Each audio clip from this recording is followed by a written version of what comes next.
Tout a commencé un soir comme les autres, quand un commentaire anodin a changé ma vie à jamais. J'ai toujours cru que le pire qui pouvait m'arriver était de recevoir des trolls en ligne. Mais je n'étais pas prêt à découvrir ce qui se cachait derrière mon dernier abonné. Restez bien jusqu'à la fin de la vidéo, vous ne devinerez jamais ce qui s'est passé.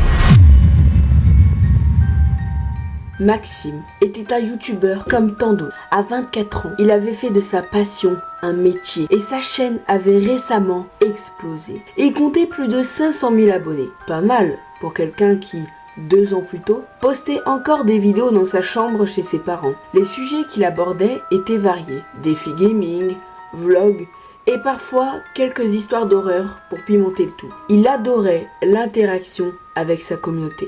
Mais ces derniers temps, quelque chose le perturbait.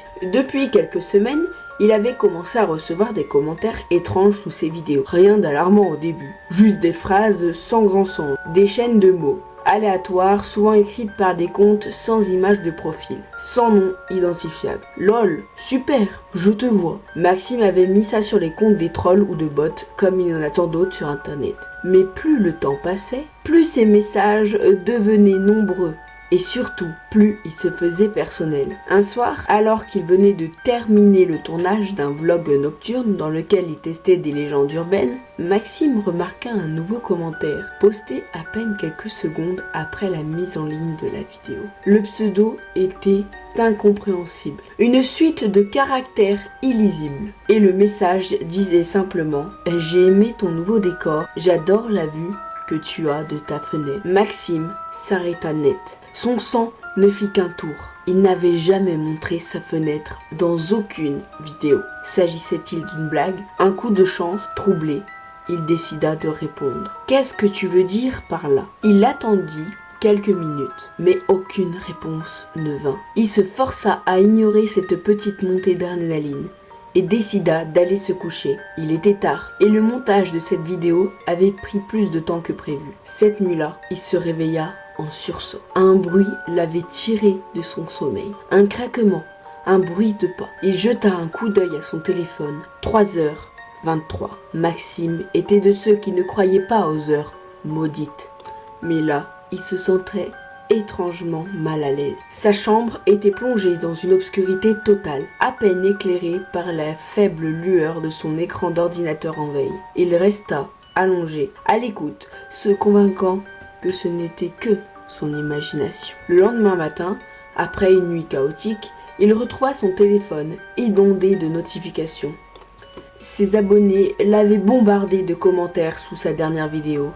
Mais ce n'était pas ce qui le dérangeait. Ce qui l'angoissait vraiment, c'était l'avalanche des messages privés qu'il avait reçus, tous provenant du même compte au pseudo illisible. « Réveille-toi, je t'observe, regarde par la fenêtre. » Maxime sentit son estomac se nouer. C'était trop. Il décida de bloquer le compte immédiatement. Il en avait vu des trolls, mais celui-ci dépassait les bornes. Il alla signaler le profil et en finir avec cette histoire. Mais alors qu'il s'apprêta à le faire, son écran clignota. Une nouvelle notification apparut en temps réel sous ses yeux. « Tu ne peux pas me bloquer.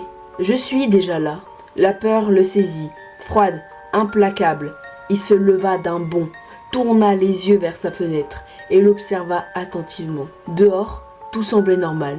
Son appartement donnait sur une petite ruelle étroite, peu éclairée, et à cette heure, il n'y avait pas un chat. Malgré cela, Maxime ne pouvait s'empêcher de sentir une présence oppressante. Il ferma les volets avec précipitation et retourna à son bureau. Il devait en parler à quelqu'un. Ses amis allaient sûrement rire de lui, mais peu importe. Le jour passa lentement, la tension toujours présente. Maxime s'efforça de se concentrer sur son travail, mais ses pensées revenaient sans cesse à ce compte mystérieux. Quand la nuit tomba, il décida de tourner une nouvelle vidéo. C'était son mécanisme de défense. Il se jetait à corps perdu dans le travail pour oublier ses peurs. Il lança son logiciel d'enregistrement, ajusta sa caméra, puis se mit à parler, tentant de paraître détendu. Mais au milieu de son enregistrement, son écran se figea. L'image s'arrêta, puis un message apparut en gros caractères sur son logiciel de montage. « Arrête ça! Je t'avais dit que j'étais là. » Maxime se figea. Le message disparaissait aussi vite qu'il était apparu, laissant derrière lui un écran noir. Paniqué, il tenta de relancer son PC, mais quelque chose le bloquait. L'ordinateur restait figé sur cette page noire. Et soudain, la webcam s'alluma toute seule. Sur l'écran, Maxime vit une silhouette se tenir dans le coin de sa pièce. À peine visible dans l'ombre, il se retourna brusquement, mais derrière lui, il n'y avait personne. L'écran clignota de nouveau. Et la silhouette s'approcha lentement, se révélant petit à petit. Ce n'était pas un humain, c'était une forme indistincte, comme un amas de ténèbres qui prenait vie. Ses yeux étaient des cavités vides, mais Maxime pouvait sentir qu'il le regardait. Terrifié, il se leva d'un bond et courut vers la porte. Mais celle-ci ne bougeait pas, comme si elle était verrouillée de l'intérieur. Ses mains tremblaient, ses yeux se posaient partout dans la pièce. Chaque coin d'ombre semblait abriter cette chose. Il essaya de forcer la porte, mais en vain. Et puis, le silence se fit. Juste avant que la caméra ne s'éteigne, un dernier message apparut sur l'écran. « Tu n'aurais pas dû me bloquer. Je suis ton dernier abonné. » Ce fut la dernière fois que quelqu'un eut des nouvelles de Maxime. Le lendemain, quand la police fut appelée par des voisins inquiets après avoir entendu des cris, ils ne trouvèrent rien, aucune trace de lutte, aucun signe d'effraction, juste un ordinateur allumé, avec une seule fenêtre ouverte. Une vidéo en direct, montrant l'intérieur de la pièce vide. Le titre de la vidéo, « Merci pour le million d'abonnés ».